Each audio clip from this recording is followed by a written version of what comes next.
Hey, what's up, Wuthering Waves, or should I say Rovers or Resonators? I don't know the official fanbase name yet. It's Kayanza back at it again with another hype-packed video. As I'm sure you already know, Closed Beta 2 is just around the corner. It will be starting officially on the 19th of February, and even though they didn't say when it will end, I'm assuming it will end exactly on March 19th, based on the content creator program finish date. Today we're talking about what to expect from it, compared to Closed Beta 1. If you don't know the basic concepts of the game yet, watch this video where I cover all of that. Before we dive headfirst into this closed beta madness, let's get one thing straight. It's a closed beta, folks. I get it, we're all hyped beyond belief, practically treating it like it's the full release already. But let's not get too hyped to the point of being disappointed with some mistakes here and there, because probably there's gonna be some stuff that needs ironing out. So first thing to be expected, bugs. Yeah, you heard me right. It's realistic to expect glitches, hiccups, and maybe even a few crashes here and there. So if you're lucky enough to get a spot in this beta, report those bugs, give feedback, and help make this game be the masterpiece it's destined to be.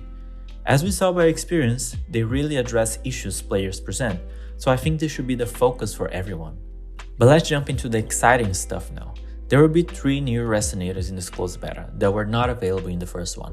Say hello to Jingyang, Kakarot, and the one causing a stir online with that viral showcase video, Jianqing. Now, their rarities aren't officially confirmed yet, but we know they're gonna be there.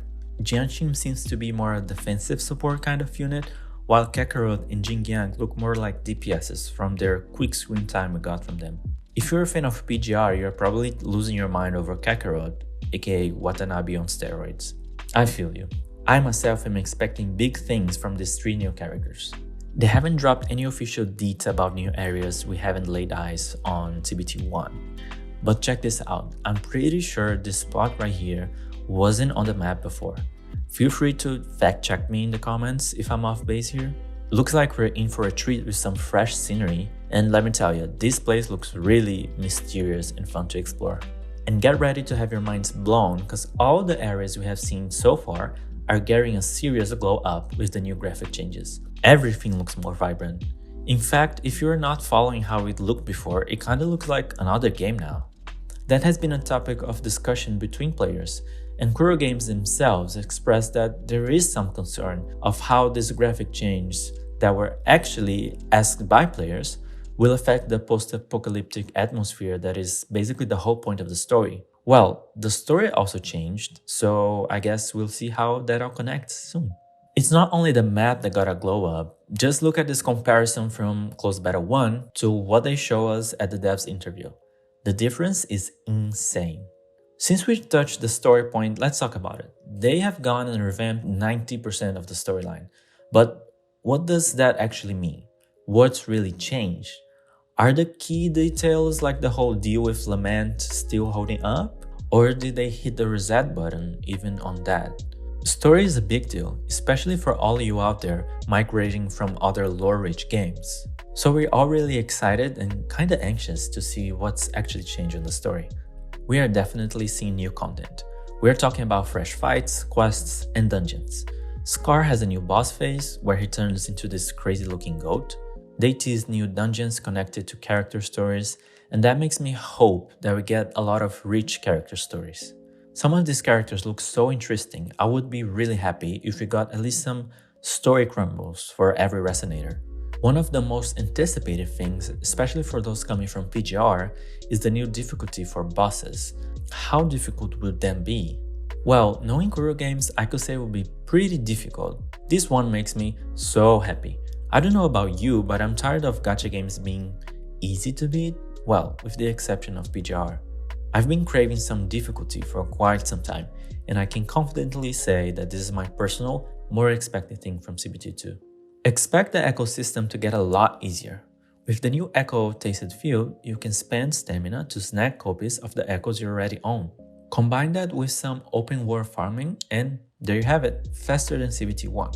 With the new characters hitting the scene, we might see some fresh Echo sets tailored to their unique combat styles. And let's not forget about those shiny rare echoes they teased us with. How rare are we talking about here? Will that be the endgame for obsessed freaks like me to be farming for hours a day? I guess it will. And you can bet that if I get in, I'll be doing that live at Twitch. Why don't you go now and follow me there? Thanks. Okay, next. We heard the new name for the QTE/concerto skills, which is intro and outro skills. But their explanation was really quick and vague. It's a bit unclear if that opens a whole new world of possibilities and mix and matching, or if it's just a name change. I slowed down this footage they showed on the interview, and I noticed there is something new happening here with Jian.